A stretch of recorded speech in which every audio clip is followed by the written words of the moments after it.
Sahneye çıkmadan önce bu yolculuğun en zor kısmı aslında kendi içimdeydi.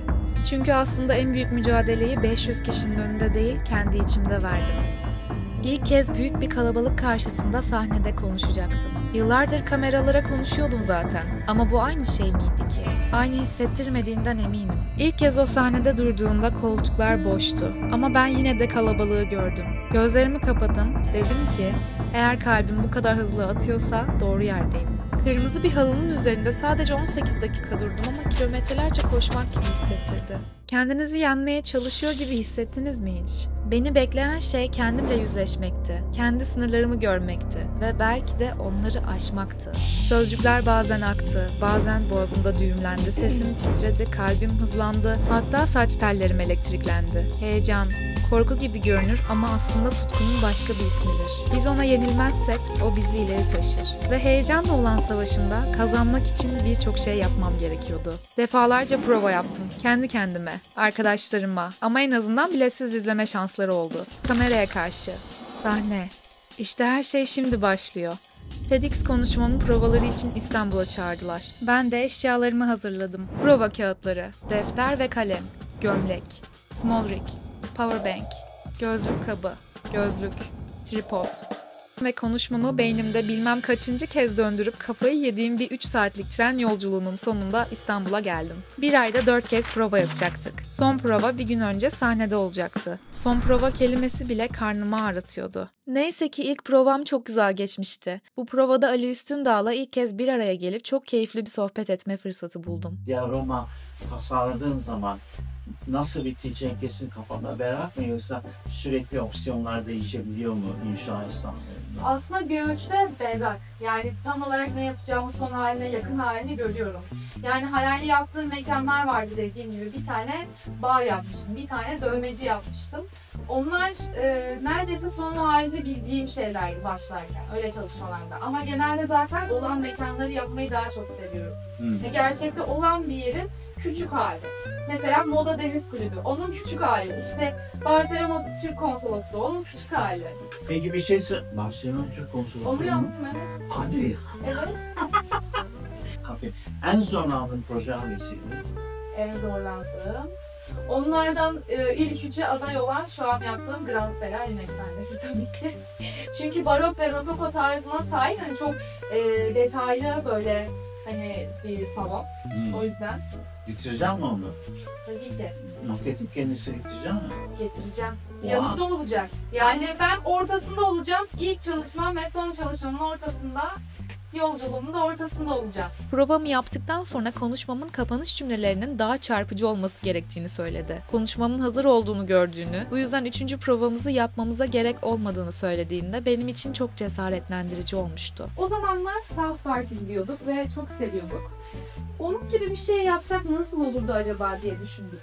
Çizgi filmi nasıl yapabiliriz diye araştırırken minyatür bir dekorda bir set yaparak ve onu hareketlendirerek bir çizgi film yapılabileceğini keşfettim. Bu araştırmamda daha da önemlisi dioramayı keşfettim. Peki çizgi filmi yapabildik mi? Hayır, ama hazır kayıttayken buradan erkek arkadaşıma söz vermek istiyorum yapacağınıza dair. 3. provamız yapılmayacak olsa da hala yeni bir görevim vardı. TED konuşmam için daha çarpıcı yeni bir son yazmak. Bunun için mükemmel bir yardımcı biliyordum. Tüm günümü okuyarak ve biraz şehri uzaktan izleyerek geçirdim. Ta ki akşam olana dek. Aklımda yeni fikirler belirmişti. Provalar yeterince telaşlandırıyorken aynı anda başka hazırlıklar içindeydim.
Ben bir diorama sanatçısıyım ve tabii ki Grand Pera emek sahnesini diorama ile canlandırdım. Yapım süreci zorluydu çünkü yaptığım yeri daha önce hiç görmemiştim ve tek kaynağım Google'daki görsellerdi. Ayrıca sahnenin inşa sürecinin videosunu YouTube'da bulmuştum. Sahnenin minyatür versiyonu da bir yapım süreci olması komik ve tatlı geldi. Bu yapım videosunun tamamı Patreon hesabımda olacak. Açıklamada bıraktığım linkten ulaşabilirsiniz. Bu videoda size yapım sürecinden tabii ki bahsedeceğim.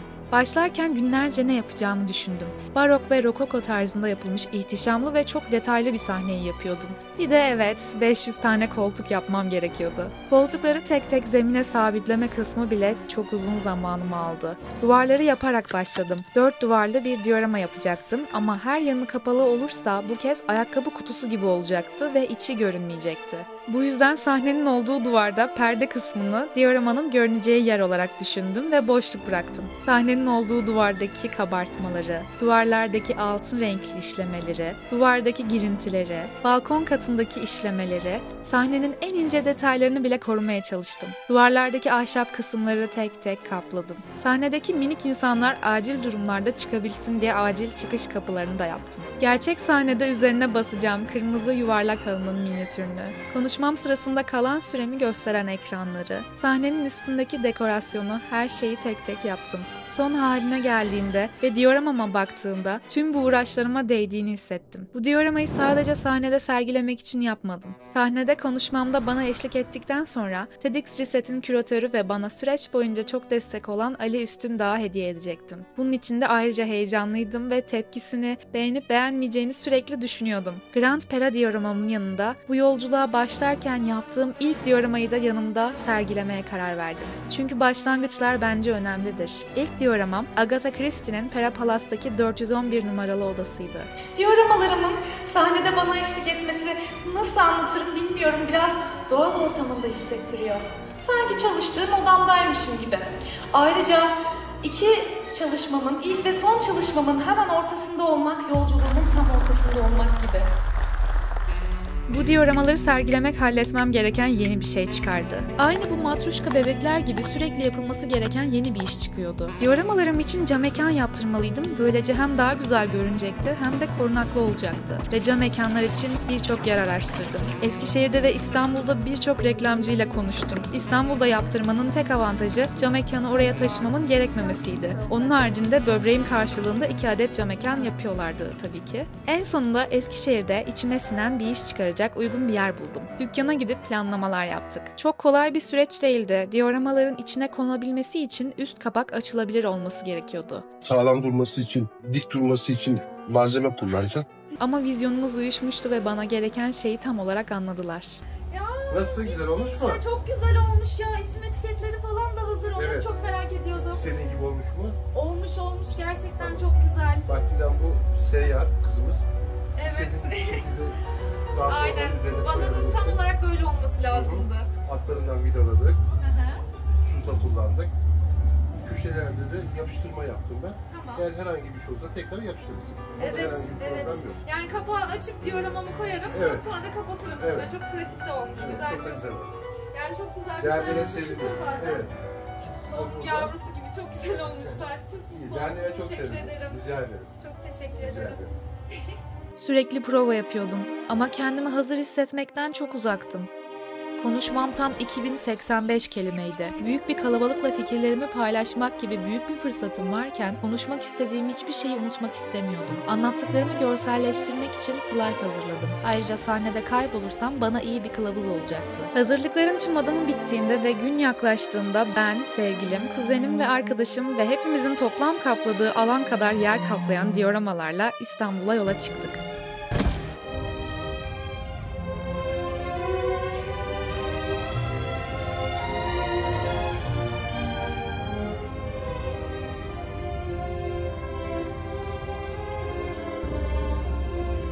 Son 2 gün mü, son 2 saat mi daha zordu bilmiyorum. Ama konuşmam sırasında ilk cümlemle son cümlem arasındaki zamanın nasıl geçtiğini anlayamadım. Karşımda beni parlayan gözlerle dinleyen insanlar görmek harikaydı. Ailem, arkadaşlarım, en sevdiğim insanlar en ön sıralardan duygulanmış gözlerle bana bakıyordu. Ve onların yanımda olması bana en büyük gücü verdi. Alkışlar ve kahkahalar, her tepki, söylediklerimin beni dinleyenlerde bir anlam bulduğunu gerçekten hissettirdi. Konuşmam sonrasında yanıma gelip benimle konuşmak isteyen, tebrik etmek isteyen ve birlikte fotoğraf çekilmek isteyen o kadar çok kişi oldu ki hayatımda aynı anda bu kadar harika insanla çevrildiğim bir an hatırlamıyorum. Sahnedeki ilk konuşmamda ama son olmayacak sanırım çünkü birçok üniversiteye davet edildim ve hikayemi daha fazla insanla paylaşabilme olasılığı beni çok mutlu etti. Beni mutlu eden diğer bir şey Ali Bey'in hediye ettiğim dioramamı beğenmesi ve onu duygulandırabilmem oldu. O halının üzerindeyim. Bir kendimi göremiyorum onu ya. Monitörler bile var. Çok da güzel bir sahneniz var. İlk kez hatırlamıyorum. Ümit'i görüyorum oradan. Yeşil'i görüyorum oradan. Orada. Ben bunu kucağıma alıp mı taşıyacağım, ne yapacağım? Ya ben bunu ofise nasıl taşıyacağım? Nasıl Çok sergilemek çok isterseniz? yok, espri bir yana.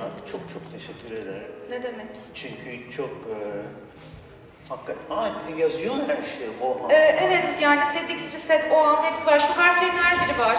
Keşke gösterebilsem size daha detayları. Halı da var. Hepsi var ya. Hatta ilk dioramam olan Pera Palas'taki Agatha Christie'nin odasını benim için Pera Palas'a ulaştıracaklar ve dioramam hep olmasını istediğim yerde sergilenecek. Her şey için teşekkür ederim. Sinematografiyle hikaye anlatıcılığını birleştirmeye ve video içerikler yapmaya karşı koyamadığım bir tutkum var. Bunu dioramalarımla da harmanlıyorum ve bir hikaye anlatıyorum. Bunlar YouTube videolarımdan bazı görüntüler. Bir videomun yapım süresi her gün video çekmeme rağmen 1 veya 2 ay aralığında değişiyor. En mutlu günümse tüm bu hazırlıkların ardından videomu yayınlayabildiğim ve izleyiciyle buluşturduğum gün. İşte bakın, ben bunu yaptım. İçine sevgimi koydum. Emeklerimin sonucunda ortaya çıkana bakın demeyi ve insanların tepkisini çok seviyorum. Bu arada bu cümle hayattayken yaşayalım anlamına geliyor. Çok sevdiğim bir deyimdir. Şu anda yapıyor olduğunuz şey hayaliniz değilse yetinmeyin. Hayaliniz olan şeyi yapın. Bunu yaptığınızda aradaki farkı hissedeceksiniz. Mesela paramı biriktirip en sonunda istediğim bir ekipmanı alabildiğimde benden mutlusu yok diyebilirim. Başkaları size aksini söylese de mutlu olmanız için geç değil. Yaşınızı sorduklarında 30 derseniz hayallerin için geç kalmışsın derler. Biri 30 yaşında vefat edince de çok gençmişti, yazık derler. Hayatı başkalarının penceresinden değerlendirmememiz gerekiyor. Her hayat kendine özgüdür ve bence herkesin hayatında yapabileceği bir şey var. Sizi mutlu edecek, sizi tamamlanmış hissettirecek bir şey var ve onu bulmak için ısrarcı olmamız gerekiyor. Şu anda kesin olarak bildiğim tek şey budur. Peki bir hayalperest olduğunuzu düşünüyor musunuz? Üzgünüm, hayalperestler asla hayallerini gerçekleştiremezler. Çünkü her zaman daha iyisini isterler. Şairler hep Dolunay'a şiirler yazmıştır. Şarkılar hep Dolunay'ı konu almıştır. Ama ben yeni ayı severim. Ayın ilk evresidir. Kendini tamamlamasını henüz bitirmemiştir. İçinde potansiyel taşır. Bu yüzden siz de yeni ay gibi olun. Tamamlandığınıza ikna olmayın. Yetinmeyin. Yeni fikirlerinizin ve dürtülerinizin peşinde koşun. Dünyayı yeni ay olanlar bu şekilde değiştirebilir.